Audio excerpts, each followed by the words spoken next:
CM Siddaramaiah ಅವರು ದೆಹಲಿ ಪ್ರವಾಸವನ್ನ ಕೈಗೊಂಡಿದ್ರು. ಈ ಪ್ರವಾಸ ಸಿಡಬ್ಲ್ಯೂಸಿ ಸಭೆಗಷ್ಟೇ ಸೀಮಿತವಾಗಿದೆ.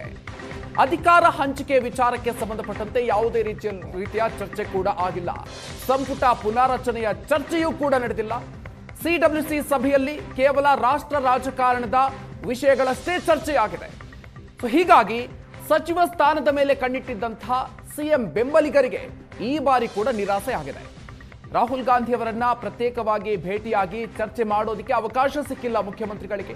ಕಾಂಗ್ರೆಸ್ ಕಾರ್ಯಕಾರಿಣಿ ಸಮಿತಿ ಸಭೆಗಷ್ಟೇ ಸಿಎಂ ದೆಹಲಿ ಪ್ರವಾಸ ಸೀಮಿತ ಆಗಿದೆ.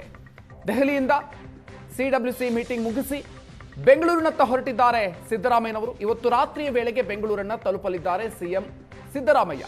ಸಂಪುಟ ಪುನಾರಚನೆ, ಅಧಿಕಾರ ಹಂಚಿಕೆಗೆ ವಿಚಾರಕ್ಕೆ ಸಂಬಂಧಪಟ್ಟಂತೆ ಮತ್ತೆ ಹೈಕಮಾಂಡ್ನಿಂದ ಬುಲಾವ್ ಬರುವಂತಹ ಸಾಧ್ಯತೆ ಇದೆ. ಆದರೆ ಸಿಡಬ್ಲ್ಯೂಸಿ ಸಭೆಗಾಗಿ ತೆರಳಿದ್ದಂತಹ ಸಿದ್ದರಾಮಯ್ಯನವರು ರಾಜ್ಯ ರಾಜಕಾರಣದ ವಿಚಾರಕ್ಕೆ ಸಂಬಂಧಪಟ್ಟಂತೆ ಅಥವಾ ಸಚಿವ ಸಂಪುಟ ಪುನಾರಚನೆ ವಿಚಾರಕ್ಕೆ ಸಂಬಂಧಪಟ್ಟಂತೆ ಯಾವುದೇ ರೀತಿಯ ಚರ್ಚೆಗೂ ಕೂಡ ಅವಕಾಶ ಸಿಕ್ಕಿಲ್ಲ. ಹೀಗಾಗಿ ಅವರು ದೆಹಲಿಯಿಂದ ವಾಪಸ್ ಆಗ್ತಾ ಇದ್ದಾರೆ. ಮನ್ರೇಗಾ ಈಗ ಚೇಂಜ್ ಮಾಡಿಬಿಟ್ಟಿದಾರಲ್ಲ, ಆಕ್ಟ್ನೇ ಚೇಂಜ್ ಮಾಡಿಬಿಟ್ಟಿದ್ದಾರೆ, ಹೊಸ ಆಕ್ಟ್ ಮಾಡಿದ್ದಾರೆ. ಅದರಲ್ಲಿ ವಿಬಿಜಿ ರಾಮ್ಜಿ ಮಹಾತ್ಮ ಗಾಂಧಿ ನರೇಗಾ ಬಿಟ್ಬಿಟ್ಟು ಈಗ ಇದು ಮಾಡಿದ್ದಾರೆ. ಅದನ್ನ 5ನೇ ತಾರೀಕಿನಿಂದ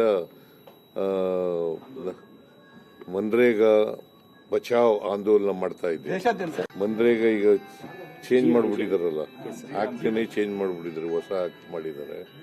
ಅದರಲ್ಲಿ ವಿಬಿಜಿ ರಾಮ್ಜಿ ಮಹಾತ್ಮ ಗಾಂಧಿ ನರೇಗಾ ಬಿಟ್ಬಿಟ್ಟು ಈಗ